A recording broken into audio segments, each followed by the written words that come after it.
माझ्या पाठीमागे बघू शकता चांगल्या पद्धतीने केळी प्लॉट डेव्हलप झालेला आहे. ह्या केळीची लागवड साधारण 22 फेब्रुवारी झाली होती, 22 फेब्रुवारी 2025. आता 2 महिने 10 दिवस पिकाला झालेले.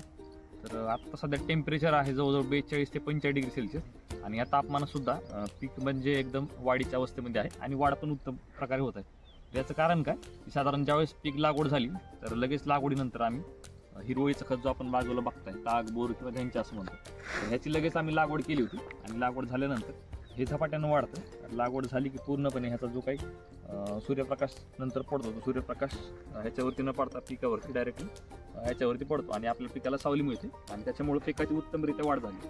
आता हे पीक जे आहे ह्यांच्याचं हे गाडायला आलेलं आहे.